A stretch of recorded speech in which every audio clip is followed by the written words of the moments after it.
Olá, meus amigos, tudo bem? Tenho certeza que vocês não saíram, só clicaram na aula seguinte, só para a gente dar uma finalizadinha por um ponto que ficou faltando com relação às provas ilícitas, para aí sim nós adentrarmos as espécies de prova. Então, vejam, meus queridos, que nós vimos sobre as provas ilícitas, sobre as provas ilegítimas e vimos com relação às provas ilícitas, que nós temos algumas mitigações que são trazidas ali pelo próprio artigo 157, parágrafo 1º. Pois bem, com relação às provas ilícitas, nós temos esse princípio, que é o princípio da proporcionalidade. O que é que tem acontecido ultimamente com relação a algumas provas ilícitas e com relação a esse princípio? Então, veja, alguns juízes, alguns tribunais têm utilizado esse princípio para poder admitir algumas provas ilícitas que são produzidas, ou algumas provas ilícitas por derivação, sob o fundamento, de violação ao princípio da proporcionalidade. Então, vou dar um exemplo a vocês que fica mais fácil para que vocês entendam. Então, suponhamos que foi obtida uma prova ilícita ou ilícita por derivação, mas essa prova, meus queridos, ela, na verdade, atesta que a pessoa que é denunciada, a pessoa contra quem recai um processo penal, ela é inocente. Então, por outras palavras, aquela prova ilícita ou derivada da ilícita que foi produzida, ela é o único meio de prova, a única prova capaz de absolver uma pessoa, absolver o denunciado. Então, em razão desse princípio, muitos tribunais têm mitigado um pouco o artigo 157 para o fim de que sejam aceitas essas provas ilícitas ou essas provas ilícitas por derivação. Então, vejam vocês, que esse princípio, ele vai partir do pressuposto que nenhum direito fundamental é absoluto, podendo, no caso concreto, ser ponderado em detrimento, em prejuízo de outro, através da aplicação do princípio da proporcionalidade. A doutrina entende que, em uma ponderação de valores, o direito à liberdade deve prevalecer sobre a proibição de provas ilícitas, ou seja, pode haver uma relativização das provas ilícitas quando essas forem em benefício do réu. Então, veja o que está dizendo aqui. Na verdade, nós temos uma vedação constitucional, que nós vimos na aula passada, são inadmissíveis as provas obtidas por meios ilícitos. Temos no Código de Processo Penal, no 157, a regulamentação a essa norma constitucional, mas veja que a doutrina entende que nenhum direito fundamental, nenhuma norma constitucional ela é absoluta, e que se no caso concreto a vedação da produção da prova obtida por meios ilícitos for ocasionar uma condenação desarrazoada, nesse caso, a liberdade de locomoção, a liberdade da pessoa que vai ser condenada, ela fala mais alto diante dessa aparente violação ou à norma de direito material, ou aos princípios gerais do direito, ou às normas constitucionais, ok? Então, muitos magistrados têm utilizado esse princípio justamente para relativizar o artigo 5º da Constituição, que nós vimos na aula passada, que cuida justamente dessa vedação. Tudo bem? Agora, veja, vamos esquecer isso, essa mitigação, vamos esquecer lá as exceções, as provas derivadas das ilícitas. O que é que acontece quando uma prova ela é atestada no processo acerca da sua ilicitude? Então, já se sabe que aquela prova que foi produzida, ela é ilícita. O que deve ser feito? Gente, na verdade, a gente já falou na aula passada, deve ser realizado o desentranhamento. E esse é o teor do parágrafo 3º do artigo 157. Então, veja, preclusa a decisão de desentranhamento da prova declarada inadmissível, esta será inutilizada por decisão judicial, facultado às partes acompanhar o incidente. Então, veja, preclusa a decisão de desentranhamento da prova declarada inadmissível. Como assim preclusa a decisão? Por que eu tenho que esperar a preclusão da decisão que reconheceu que aquela prova ela é ilícita? Ora, porque no curso do processo, quando o magistrado ele reconhece quanto à ilicitude ou não de uma prova, é facultado às partes o direito de recorrer dessa decisão. Então, por isso que, para que o magistrado ele determine o desentranhamento dessa prova, da decisão anterior dele, que a reconheceu como ilícita, não pode caber mais discussão. Por isso que nós temos que aguardar esse efeito, que é o efeito da preclusão, ok? Então, veja que esse é o teor do parágrafo 3º. Obrigatoriamente, preclusa a decisão judicial que reconheceu a prova ser ilícita, obrigatoriamente ela deve ser desentranhada. Não tem exceção. Quais são os fundamentos? Então, veja. Primeiro, caso essa prova ilícita pertença a alguém, ela deve ser devolvida a essa pessoa, ok? Caso essa prova ilícita constituía o corpo de delito em relação a quem praticou o crime para obtê-la, essa prova não pode ser destruída. Ou seja, a prova é ilícita, mas serve para provar a ilicitude daquele que a obteve. Então, por exemplo, o que está dizendo aqui?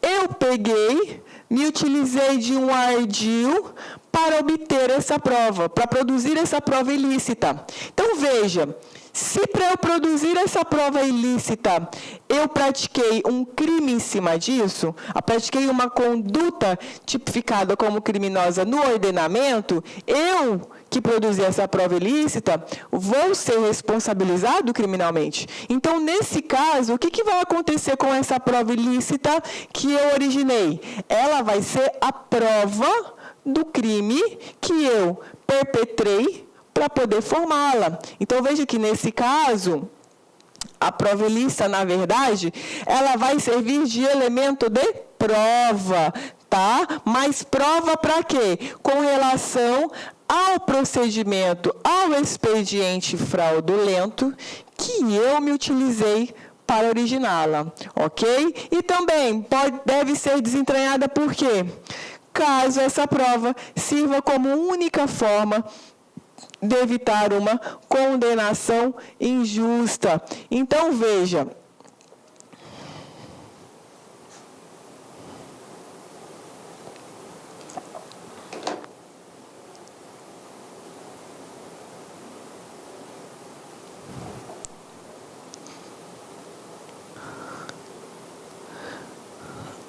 Agora, veja, pessoal.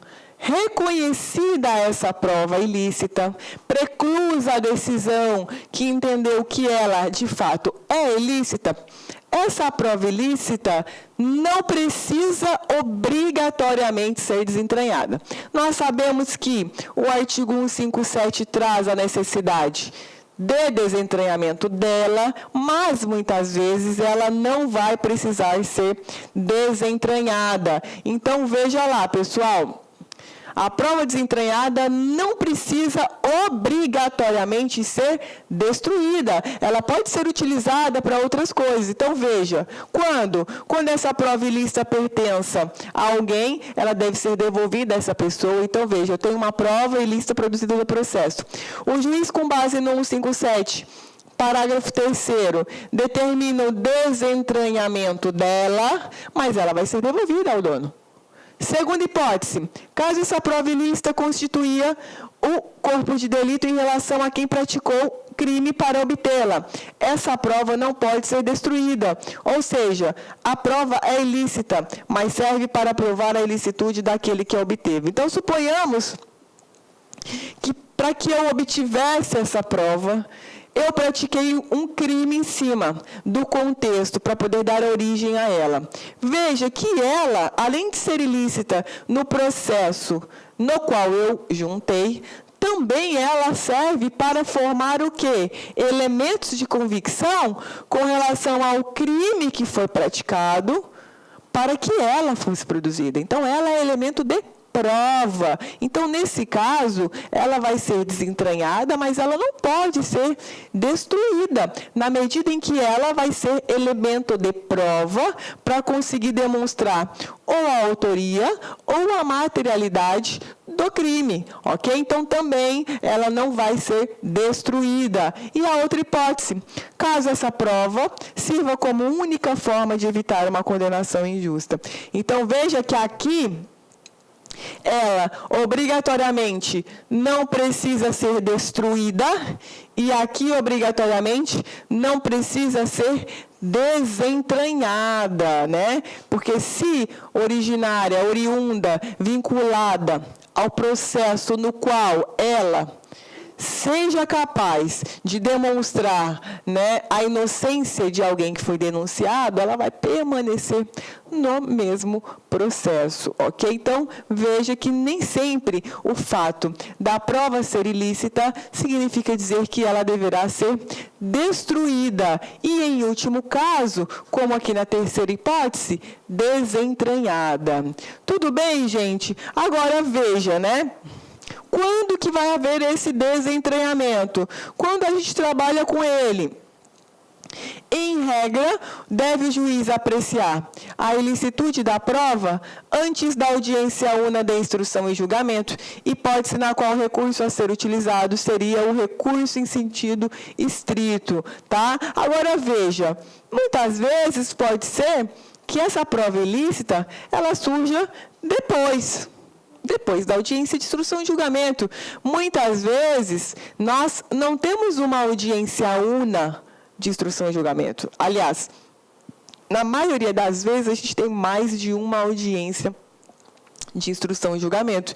Então, veja que se porventura, né, o conhecimento com relação a essa ilicitude sobrevier a essa audiência, isso não importa, tá? Poderá também ser declarada ilícita e desentranhada, ok? Recurso cabível, recurso em sentido estrito. Então, veja, caberá recurso no sentido estrito quando da decisão que anular o processo da instrução criminal no todo ou em parte. Então, veja, ele vai deixar, determinando o desentranhamento, e aqui a gente encaixa a hipótese de cabimento do recurso em sentido estrito. Não se preocupem que a gente vai ter as aulas lá só sobre teoria geral dos recursos e também os recursos em espécie, ok? Agora, veja, com relação à descontaminação do julgado. O juiz que teve contato com a prova ilícita, ele pode julgar um caso concreto? Então, veja, você como magistrado, formou um pouco da sua convicção ali no início do processo, com base em uma prova ilícita, e depois você se deparou com esse fato, e aí teve, né, naturalmente, que determinar o desentranhamento dessa prova. A pergunta é, você, como magistrado, pode permanecer sendo juiz, sabendo que você só obteve a certeza com relação à autoria do crime por conta daquela prova ilícita, que sem essa prova ilícita você não saberia, não teria condições de saber se aquela pessoa ela era realmente culpada, ela era realmente autora do crime? Resposta, sim, ok? Então, mesmo você tendo contato com a prova que foi produzida de forma ilícita, com a prova ilícita ou derivada, você vai julgar o caso concreto, sim, ok? Então, isso é o que prevalece hoje nos nossos tribunais, ok? Então, gente, tudo aquilo sobre teoria geral das provas, a gente ficou aí mais ou menos, né, umas 3 horas e meia falando só sobre teoria geral das provas. E hoje, agora, nós vamos iniciar o estudo das provas em espécie. Lembrando, né, gente, não é um rol taxativo, ok? A primeira delas é a prova pericial. Está lá ao longo do artigo 158 até o 184. Claro que a gente não vai ver todos em sala, em aula. Nós vamos, na verdade, ver aqui aqueles que são, né, mais cobrados nas provas. Então, veja, artigo 158. Quando a infração deixar vestígios, será indispensável o exame de corpo de delito, direto ou indireto, não podendo supri-lo a confissão do acusado. Então, veja, se nós estamos trabalhando com um crime que deixa vestígios, obrigatoriamente... Olá, meus amigos, minhas amigas, sou o professor Luiz Antônio Carvalho, com muito prazer, muita satisfação, estou aqui para fazer um convite muito especial para você que quer continuar estudando com a professora Laila. A professora Laila, professora aqui da Lá Concurso já faz algum tempo, nossa professora aí que nós temos muito orgulho de tê-la no nosso quadro. Ela gravou, entre outros módulos, uma isolada de Direito Processual Penal, é isso mesmo, né? Direito Processual Penal, da professora Laila, tá? Este curso, essa isolada da Laila, ela tem acesso aí de 30 dias, e durante 30 dias você tem aí o direito de assistir quantas vezes quiser e na hora que desejar. Professor, qual que é o investimento? R$1 por dia, é isso mesmo, né? Apenas por R$30 você vai ter direito aí a todas essas aulas de Direito Processual Penal com a professora Laila aqui na Lá Concurso. Então espero vocês, um forte abraço, fique com Deus, tchau, tchau. Clique lá.